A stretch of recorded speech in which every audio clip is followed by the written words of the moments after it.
ボイストレーナーのつるさんです。皆さんいかがお過ごしでしょうか。今回の動画はですね、SnowMan 深澤辰哉いろいろ、こちらを見て歌声分析をしていきたいと思います。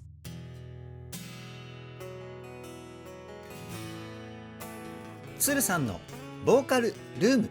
さあ今回のですね、深澤さんのソロ曲いろいろを皮切りにですね、SnowMan メンバーのソロ曲の歌声分析をですね、3月は集中して公開していきたいと思います。で、公開する順番としてはですね、SnowMan 公式 YouTube チャンネルで動画が公開された順にですね、歌声分析動画を公開していきたいと思います。なので次回はですね、佐久間さんの守りたいその笑顔になります。SnowMan メンバーのですね、歌の実力をですね、一人でも多くの方に伝えていきたいというふうに思っているので、スノタンの皆様よろしくお願いします。で、今回の深澤さんの歌声なんですけど、いや本当にすごいですね。SnowMan の歌声分析動画を僕はね、もう10本以上こちらのつるさんのボーカルルームで公開していて、その中で深澤さんの歌声の魅力だったり癖だったり、そういった部分ある程度把握できているなというふうに思って歌声分析したんですけど、いや全然甘かったですね。今回歌声分析をして思ったのは、徹底した基礎力、ここがね素晴らしすぎましたよ。そして SnowMan の楽曲の中では披露していなかったのかな、ものすごいテクニックをですねいっぱい使っていました。いやもう本当にね、そういった部分に感動しましたよ。僕はその辺をどこよりも丁寧に細かくをテーマに歌声分析をしておりますので、是非動画の最後までお付き合いよろしくお願いします。つるさんのボーカルルーム、こちらのチャンネルは私つるさんが現在気になっているアーティストの魅力をボイストレーナー目線で伝えるリアクション動画と歌声分析動画をメインで公開しているチャンネルです。今の話を聞いて気になった方はぜひチャンネル登録高評価よろしくお願いします。それでは早速 SnowMan 深澤辰哉いろいろ歌声分析 GO！ じゃあ歌い出しからいきますね。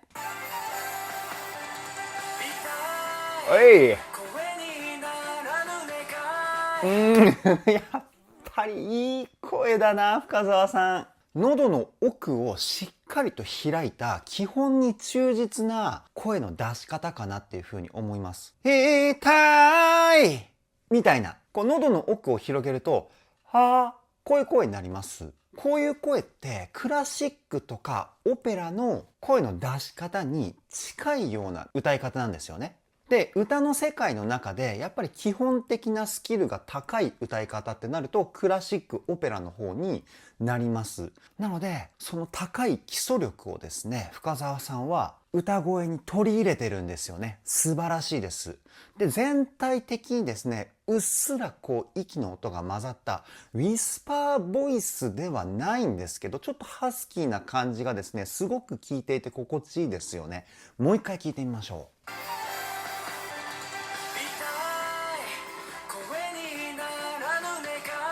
いいですね。で、声の響きのバランスなんですけど、声の太さを表現したり、声質の厚さを表現する胸の胸腔共鳴と、先ほど喉を広げたっていう風に言ったと思うんですけど、これはね、口の中から喉にかけてを口腔共鳴って言います。この2つがメインの歌声ですね。胸と口が4割の鼻が2割って感じかな。鼻は鼻腔共鳴って言って、声の音色をコントロールしたり、あと高い声を出す時に鼻に声を入れる。この方法を使うことによって高い声がね、楽に出せたりするんですけど、すごくいい声ですよね。次いきますよ。わ、一回止めますよね。抱え小声みたいな感じで、こう K の子音の発音がすごく強めに出されていましたよね。で、この子音を強めに出すことによってフレーズ全体のですね、リズムの躍動感が表現されるんですよね。で、子音をですね、強く出すと同時にスタッカートっていう音を切るテクニックも同時に使っていますので、K の子音の箇所がですね、こうグッグッとこうブレーキがかかったようなニュアンスが出ていて、めちゃくちゃかっこいいポイントでした。もう一回聞いてみましょう。抱え小声でこうブレーキが効いて、暗いってこうふわっとした雰囲気に変化するっていうこの流れ、最高ですね。次いきますよ。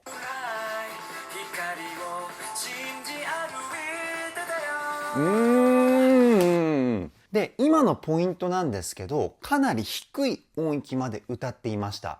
低い音域にもかかわらず声質が変わっていないですよね。で、声の性質上、高い声っていうのは声が細くなって、低い声っていうのは声が太くなるっていう現象が自然に起こります。でも深澤さんが今歌ったフレーズは高めの音域も低めの音域も声質が一定でした。これどういうテクニックを使ってるかっていうと、自然な声の性質をそのまま歌で使ってしまうと、高い声っていうのは声を出すイメージが上に上がって、低い音っていうのは下に下がるんですけど、これをですね、一定にキープするっていうテクニックを使ってます。このイメージを意識して歌うことによって声質をですね、ある程度一定にキープすることができるんですね。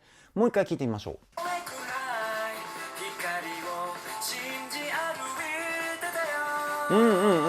光を信じ歩いてたよみたいな感じの歌い方ですね。低い音域の方のイメージに高い音域の声の出し方を合わせているっていうような歌い方ですね。いや、これ今ね、さらっと説明してますけど、すごく難しいテクニックなんですよね。普段会話の時には自然と高い音域は上、低い音域は下っていう風なもう癖がついてますので、この意識を取り除いて歌ってあげないと、このテクニックはね、使えないんですよ。いや、素晴らしいです。次いきますよ。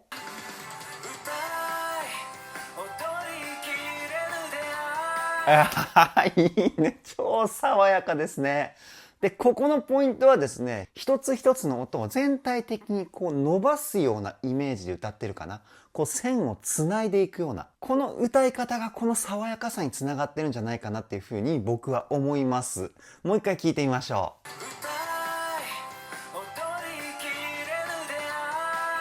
う。いいですね。で、最初の歌いこのね、フォール。そして最後の出会い。ここのフォール。最初と最後のワンフレーズずつがですね、フォールで語尾処理をしてるんですよね。ここのね、吐息に変わった瞬間の雰囲気がですね、すごくいいですね。このフォールの息の音も、先ほど言ったね、爽やかな雰囲気につながってるのかな。いやー、癒し系の声ですよね。次行きますよ。なるほどね。ランニングマシーンで映像がバックだったんだ。そういう感じ、面白いですね、このミュージックビデオ。すいません、意外な映像すぎて、ちょっとね、歌声の方を聞き逃してしまったので、もう一回確認させてください。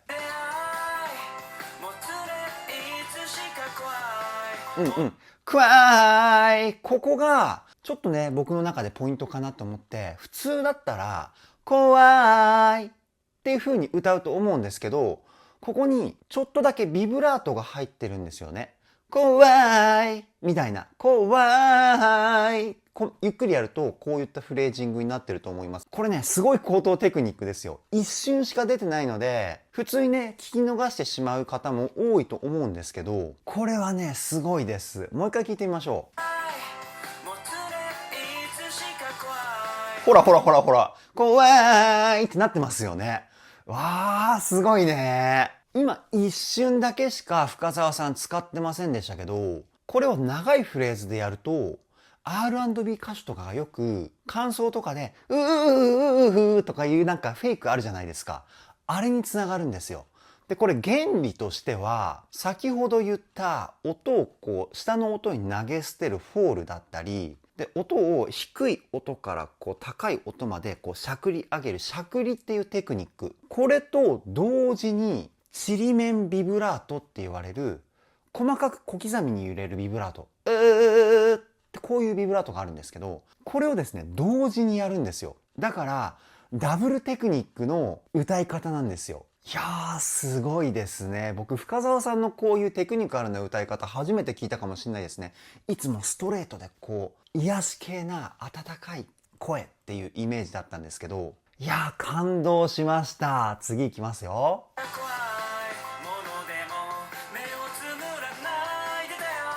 いいね。笑顔が爽やかですね。で、この爽やかな感じで歌ってるのに、歌がね、めちゃくちゃレベルが高い。僕はね、このギャップが素晴らしいなっていうふうに思います。もう一回聞いてみましょう。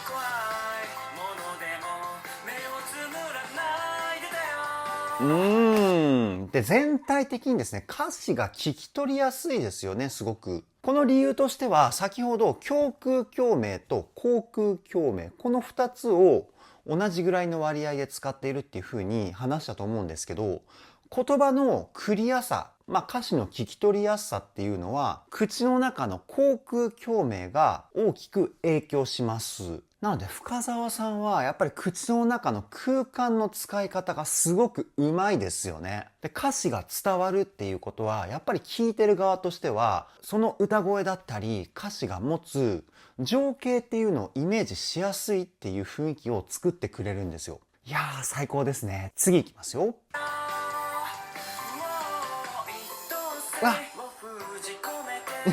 いやー僕の好きな感じのメロディーですね。この B メロ超可愛いんだけどすごくインパクトの強いメロディーラインっていうかね。でここでテンポ感が半分になるハーフテンポっていう楽曲アレンジが使われていて、もうこのねゆったり聴ける雰囲気なんですけど、そこで結構深澤さんは強めにスタッカートを入れてます。一等星を封じ込めてみたいな、確認してみましょう。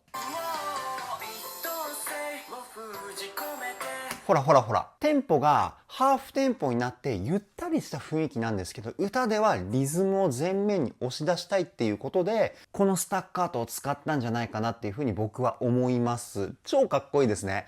次いきますよ。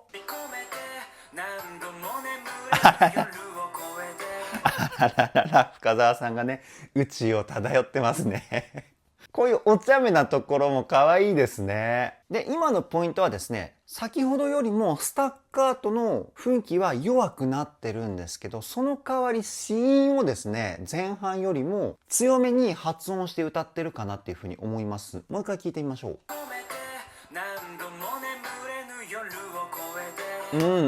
かっこいいですね。何度も眠れぬ夜を越えてみたいな感じの子音の発音の仕方かなっていうふうに思います。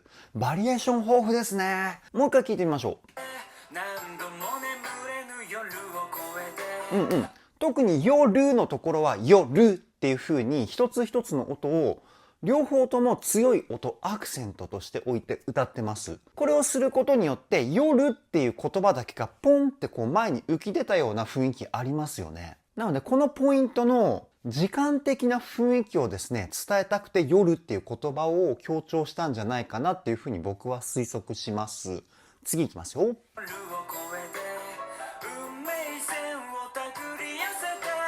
いいね。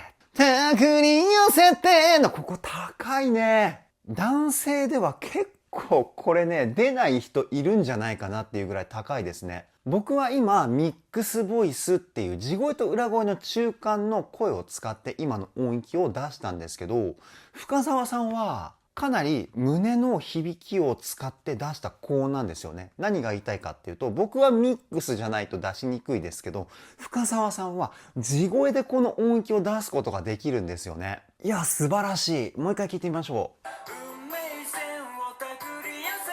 ほらほらほら、やっぱ地声で歌うことによってこうパワー感が全然違いますよね。深澤さんの声はすごく迫力があるっていうか、こう手繰り寄せるっていうね、人の行動がですねすごくイメージしやすいポイントかなっていうふうに思います。いや言葉の強弱で歌詞の世界観を伝える、これね素晴らしいですよ。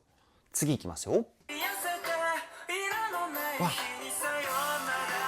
うわーすごいね。さらに音域上がるんですね。色のないみたいないや、これは高いね。でもこの音域はさすがに深澤さんもミックスボイスを使ってましたね。いや、地声で強弱を表現するポイントだったり、ミックスボイスを使えたり、ほんとテクニック豊富ですね。もっといろんな人に深澤さんはものすごい歌を持ってるっていうのを僕ね、伝えたいです。もう一回聞いてみましょう。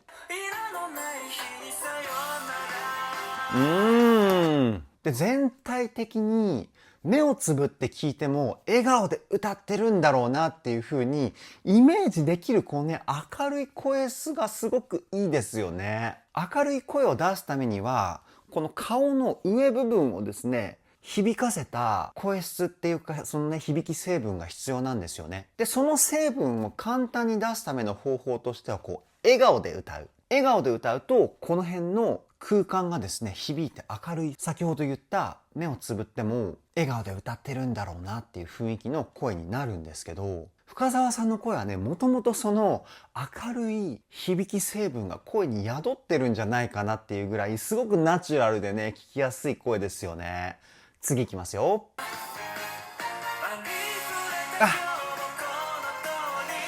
かっこいいね、サビ。めちゃくちゃ爽やかじゃないですか。もう深澤さんのね、素敵な笑顔がぴったり似合う楽曲のメロディーかなっていうふうに思います。で、注目すべきは最初のありーの歌い方なんですけど、あの後にちっちゃいつ、これ音楽的に言うところの休符なんですけど、休符が入って D のところでクイッと音をしゃくってるんですよね。この2つのテクニックを使っているからこそ、生まれてるスピード感。ここをね、ぜひ皆さん聞いてほしい。もう一回流しますよ。ほ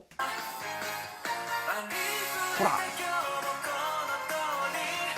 いや、ものすごいスピード感ですよね。もう本当にね、風を感じれるんじゃないかなっていうぐらい、切れ味の鋭い歌い方かなっていうふうにね、僕は思うんですけど、本当に深澤さんってさりげなくすごいテクニックを使ってますね。次行きますよ。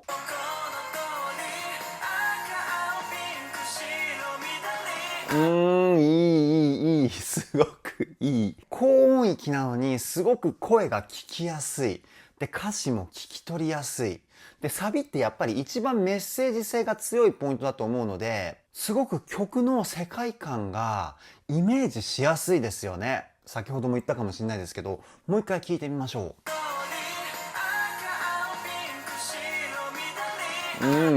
ほら、すごくね、赤、青、ピンク、白、緑。もう一回聞いただけで何言ったかっていうのがすごくわかるじゃないですか。僕はね、これすごいことだと思うんです、本当に。結構歌詞カードを見ないと歌詞何言ってるか聞き取りづらいなっていう歌い手さんもいるじゃないですか。だから聞いただけで歌詞がわかるってこれものすごいことなんですよね。大抵の人は声質とか音程とかあと高い声が出せるかとかね、こういった部分で歌の良し悪しを判断する人が多いんですけれども、深澤さんみたいに歌詞が聞き取りやすいとか、歌を聴いて感情が伝わりやすいとか、世界観をイメージしやすいっていうことの方が僕はね、歌い手にとって必要なことだと思うんですよね。いやー素晴らしいです。次いきますよ。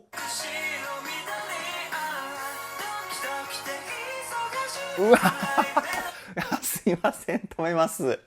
裏声がめちゃくちゃ綺麗でしたね、今。てか、深澤さん音域広すぎません？ 4 オクターブぐらい音域あるんじゃないかな。裏声もめちゃくちゃ高くて綺麗だったし、A メロの低音部分とかもすごくいい声でしたよね。いやー、ソロ曲だからこそわかる魅力、見つけれてよかったなー。嬉しいです。で、ここの裏声はですね、声質がすごく綺麗になる、後頭部を響かせた声、スーパーヘッドボイスっていう音色、響きを使ってます。もう一回聞いてみましょう。いいね。で、完璧な裏声じゃないな、これは。1割か2割ぐらいは地声が混ざっている、裏声を主軸としたミックスボイスですね、正確には。訂正します。いやー、本当にいい声ですね。次いきますよ。ここでね、聞きやすい音域っていうか、おそらく深澤さんの中でこのぐらいの音域が一番声にツヤ感が出るポイントだと思うんですよね。鼻の鼻腔共鳴の響きが一番声に乗っているポイントだと僕は思います。もう一回聞いてみましょう。今だよ。ここのね、歌い方がすごく可愛かったですね、今。次いきますよ。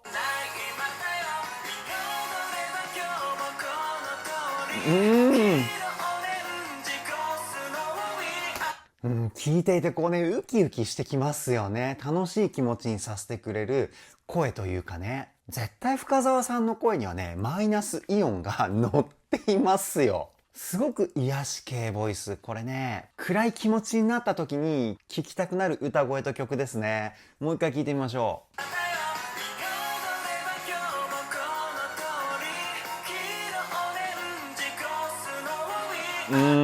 いい、すごくいい。多分ね、僕がさっき言ったように、暗い気持ちになった時に深澤さんの声で癒されようっていう風に思ってるスノタンの方もね、多いと思うんですよね。いやー、本当に素晴らしいですね。次いきますよ。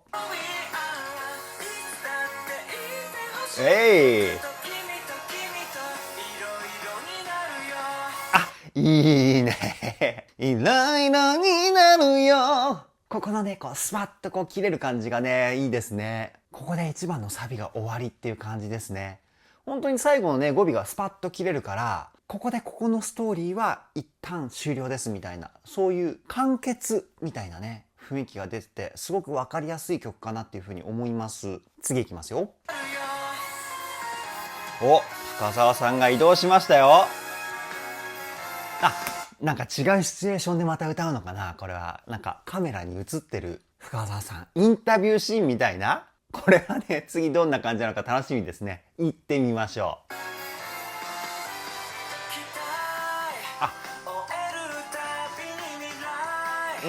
なるほどね。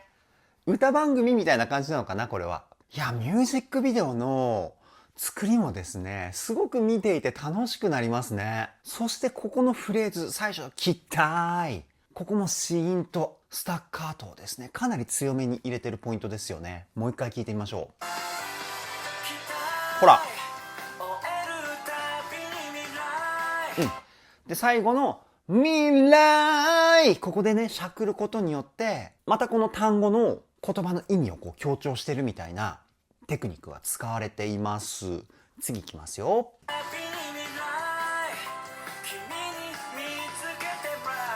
いいね。未来。また使ってましたね。てか、深澤さんは全体的にあれかな、子音は強めに発音する意識でこの曲を歌ってるのかな。やっぱ K とか S とか、そういう子音が目立つところはかなり強く発音してますよね。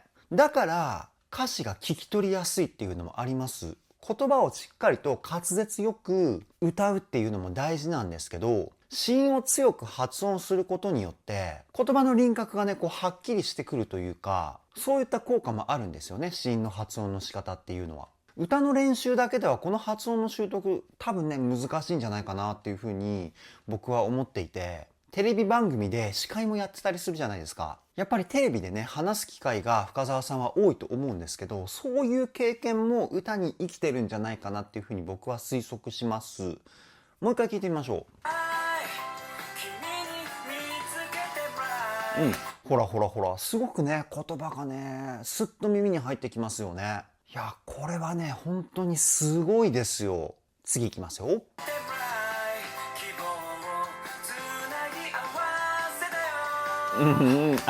かわいい。ピースだって、深澤さん。ピースだって。ここ絶対、かわいいって思った深澤さん推しのスノタンの方いらっしゃいますよね。こんなにピースが似合う男性も珍しいですよね。そして歌声なんですけど、この A メロの最後、かなり音域広いですよね。最初が低くて、で、後半はものすごく高いっていうね。で、1番で声質が変わってないっていう風な説明をしたと思うんですけど、この音域で声質を変えないテクニックを使ってるって、これね、やばいですよ。すごい歌が上手いです。もう一回聞いてみましょう。ほら低い、ほら高いね、めちゃくちゃ音域広いですよね。わー、すごいなこれは。次いきますよ。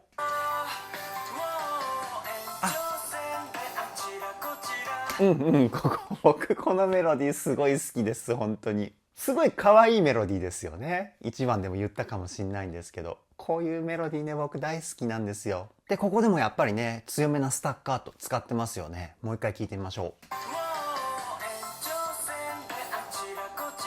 う。いいね最高すぎません？いやほんと大好きですね僕。次いきますよ。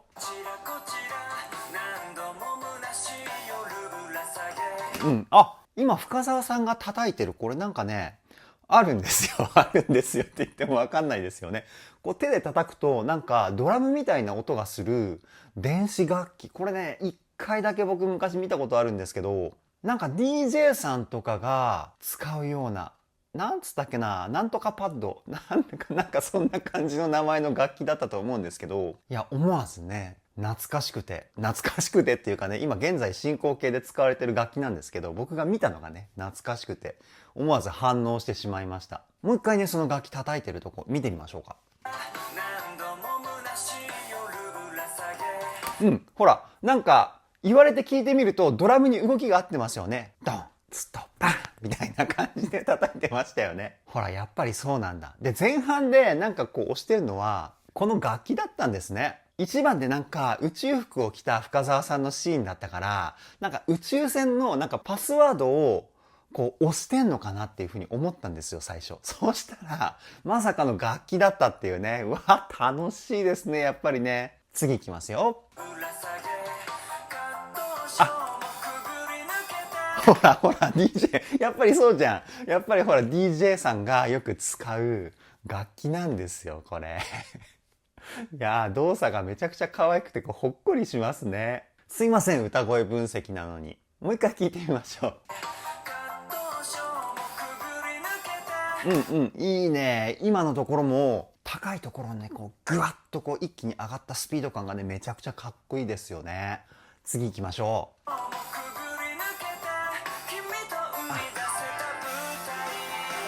いいね。Go next。いや僕は個人的にものすごい歌を歌ってるのにものすごくこうキラキラした雰囲気とのこの映像と歌のギャップ、ここがねすごくね楽しいですね。すごいハイクオリティな歌なのにもうキラキラしたアイドル像を見せてる深澤さん、最高にかっこいいです。次いきますよ。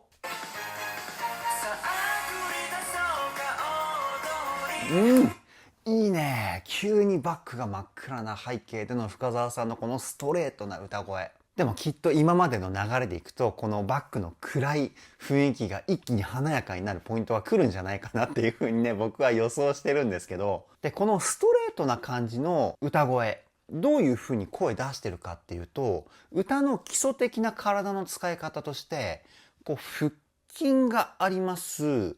で背筋があります。で体の使い方的には腹筋と背筋でこう体の中心を抑え込むような使い方をするんですよね。で広く伝わっている情報としては腹筋をグッとこう力を入れて歌うんだよみたいな情報があると思うんですけど、僕は個人的にこの体の使い方は非効率だっていうふうに思っていて、腹筋の力だけだと声って支えきれないんじゃないかなっていうふうに思うんですよね。なので背筋をこう壁役として腹筋にグッとこう力を入れるみたいなイメージ。でも体の構造としては腹筋に力を入れると背筋にもグッて力が入るっていうのが自然な流れなので、体の動き的にはこう中心に向かって腹筋と背筋でこう挟み込むような動きになるんですけど、深澤さんはねこの使い方がめちゃくちゃうまいですね。でその結果声にパワーが乗ってくるんですよ。で腹筋にイメージを置くとパワーが生まれますし、背筋に力を入れるイメージで歌うと声の力強さは多少下がるんですけど美しさが増幅するっていう傾向があります。もう一回聞いてみましょう。ほらほらほら、こうさらっと歌ってるようにも聞こえますけど、よく聞くと声にパワー感が宿ってますよね。で、さらっと聞こえる理由としては、腹筋と背筋以外の箇所に力が入ってないんですよ。これは歌を歌う上で理想な体の使い方です。腹筋と背筋だけ力を入れて、あとはリラックス。特に喉周りの筋肉ですよね。ここに力が入ってしまうと辛そうな歌声に聞こえてしまうので、本当理想的な高い音域の声の出し方かと思います。次いきますよ。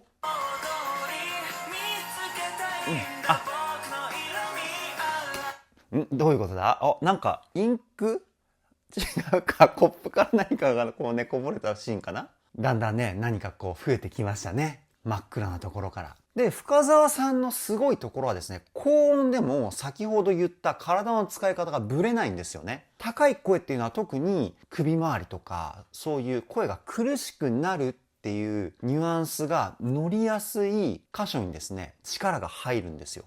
これは高くなればなるほど力が入りやすくなってくるんですけど、深澤さんは基礎がしっかりしているので、高い音になってもこの辺はリラックスして歌ってるんですよね。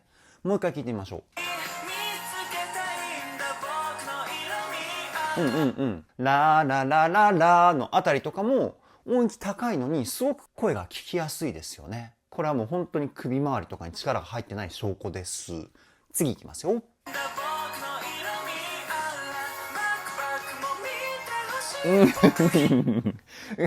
すごいね。もう思わず叫んでしまいましたけど、さっきの体の使い方の話を聞いて、今の声聞いてみると、多分ね、ものすごい歌なんだなっていうことが理解できると思うんですよね。喋ってる時と変わらないぐらいのリラックスした声の質感っていう部分に気づけると思います。もう一回聞いてみましょう。ほらほらほら。すごく声が綺麗に響いて出ているっていう感じですよね。いやー、すごいですね。次いきますよ。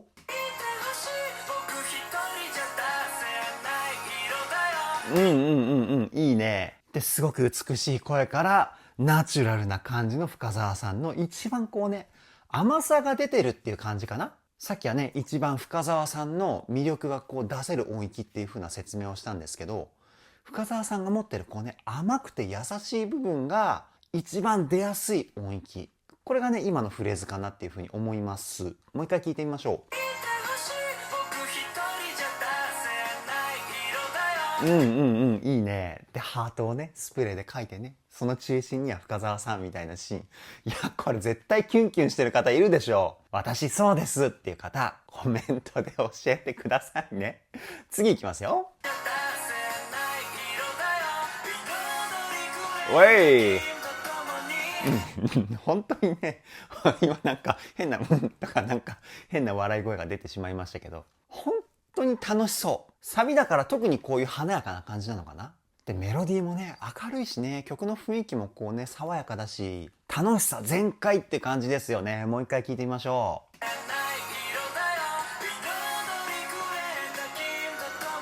う。いいね。何人かにこうね、抱えられて起き上がった深澤さん。もうそういうシーンもすごくなんかほっこりしますよね。次いきますよ。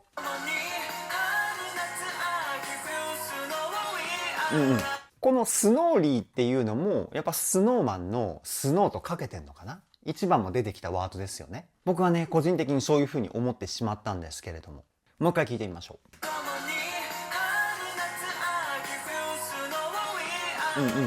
で、今、春、夏、秋、冬、春夏秋冬みたいな感じの流れで歌っていたと思うんですけど、春っていうところの最初の H の子音も、はーっていう風に歌ってるんですよね。春、夏じゃなくて、春。子音をね、すごく強調して歌ってるんですよ。いやもう、深澤さんの子音の使い方はもう最高ですね。歌では子音を意識してるボーカリストは結構使うテクニックなんですけど、母音の前に子音をちょっと長めに発音してあげるっていうテクニック。で、フレーズの頭とかで使うとかなり有効なんですけど、そのテクニックをね、今ね、深澤さん使ってるんですよ。もう歌の知識半端ないですね。次いきますよ。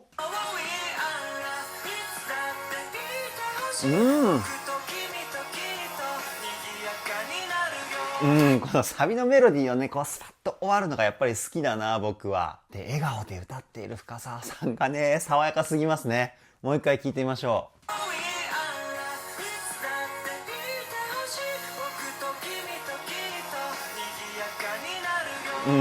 う。いいね。すごい爽やかですね。次行きますよ。あ、ダンスブレイクかな？すごいね。こんな多くの人でパフォーマンスしてるシーンを見ると、すごくね、圧倒されますね。いい意味で。その中心に深澤さん、かっこいいですね。次行きますよ。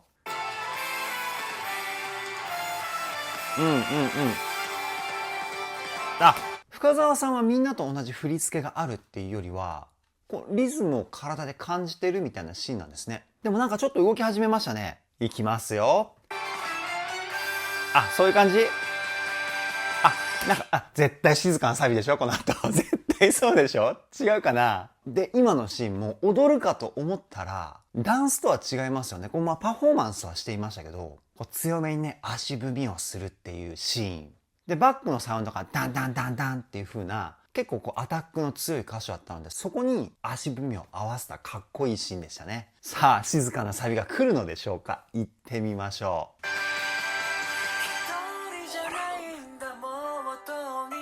う。ね。ズバリでしょ。なんか、そうなんじゃないかなって思ったんですよ、僕は。雰囲気的にね。で、今すごい柔らかい声でしたね、深澤さん。こういった声って、裏声なんですよね。地声でこの声を出すのは結構難しいんじゃないかなっていうふうに思うんですけど、もう一回聞いてみましょう。地声かな？地声かな？一人じゃないんだもとに。ミックスかな？裏声かと思ったんですけど、裏声よりはこうね、パワー感がある。でも、地声にしては、ソフトすぎると思って最初ね、裏声っていう風に言ったんですけど、よく聞いたらですね、鼻にいっぱい声を入れたミックスボイスかなっていう風に思います。もう一回だけ聞いてみましょう。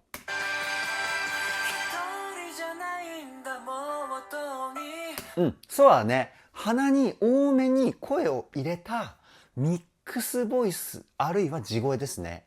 後半の低いところは地声だと思うんですけど、前半の音域の高いところはミックスボイス使ってる。多分ね、これで間違いないんじゃないかなって思います。次いきますよ。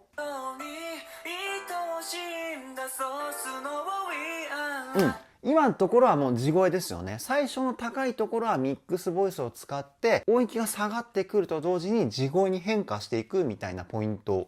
もう一回聞いてみましょう。全体的に息の音を混ぜているウィスパーボイス。これも使ってますよね。鼻に入れた声とウィスパー。これを同時に使うことによってこの柔らかさを表現している。これだな。これでしたね。すいません。最初ね、裏声なんじゃないかとか言っちゃって。これね、訂正します。次いきますよ。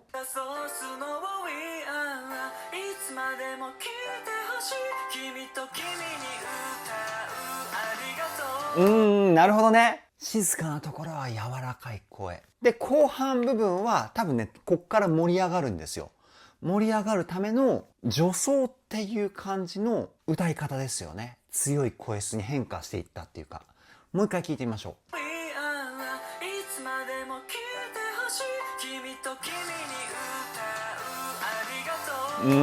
かっこいい声だな、やっぱり。すごく気持ちが伝わる声質ですよね。で、胸と口中心の声質っていうのは、普段日常生活で会話をしている時の声質に近いんですよね。だからこそ言葉が伝わりやすいのかなっていうふうに僕は推測するんですけど、それにしても素晴らしすぎますね。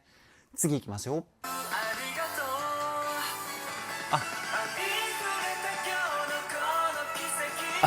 ここで転調するんですね。転調っていうのはキーが上がるとかそういうことを転調って言うんですけど、いや、転調したら一気に華やかさがね、ぐわっとこう広がってきましたね。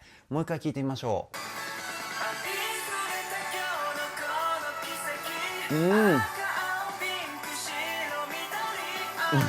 すごい華やか。めちゃくちゃいいですね。もう本当にザ大サビって感じです。次いきますよ。うわいやー、キーが上がっても、あの高音出るんですね。しかも、声の美しさがさらに研ぎ澄まされたかのようなビューティフルボイス。もう一回聞いてみましょ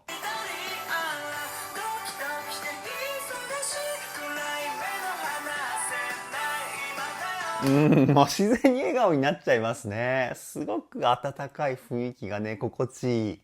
次いきますよ。お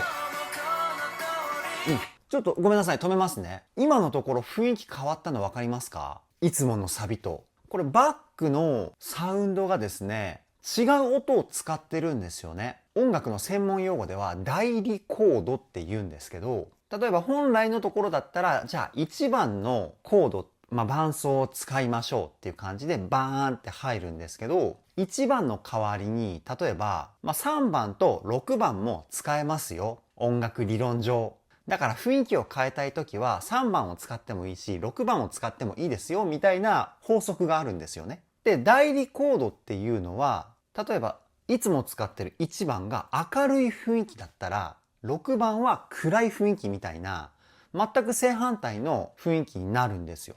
なので、最後のここの大サビのポイントはですね、その代理コードを使って、こう予想をね、いい意味で裏切るような雰囲気を出してますよね。もう一回聞いてみましょう。ほらほら。ちょっと暗い雰囲気になってますよね。これがね、代理コードを使った時の雰囲気です。いや、ラッサビでこういう仕掛けもあるんですね。次いきますよ。いいね。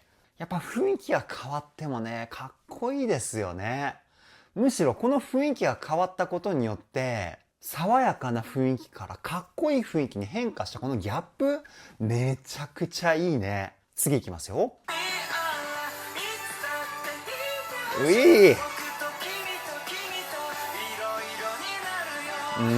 かっこよ。超かっこいいですね。いやー、たまらない。もう一回聞いてみましょう。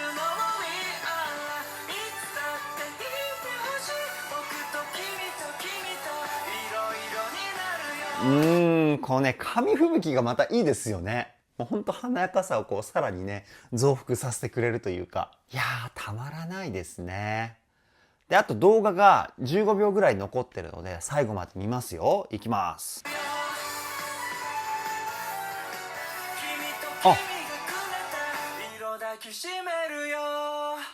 なるほど。よかった。流して。最後にもうワンフレーズあったんですね。あっぶね。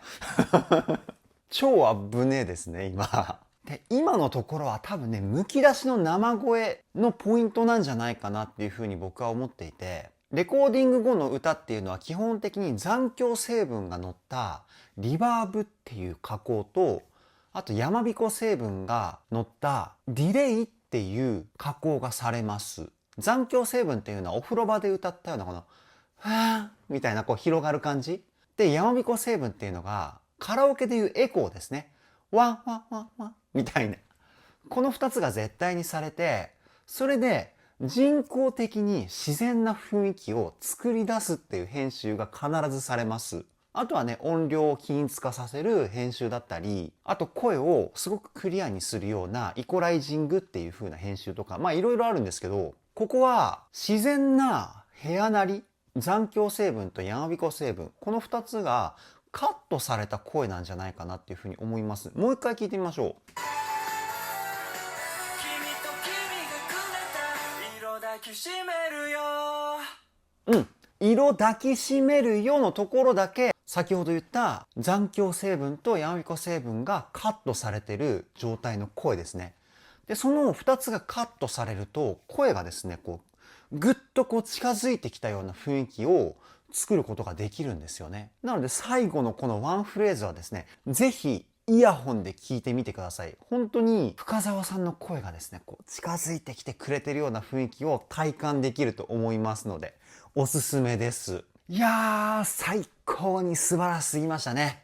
以上、SnowMan 深澤辰哉、いろいろ歌声分析はここで終了です。いやー、感想を一言で言うとめちゃくちゃ華やかでしたね。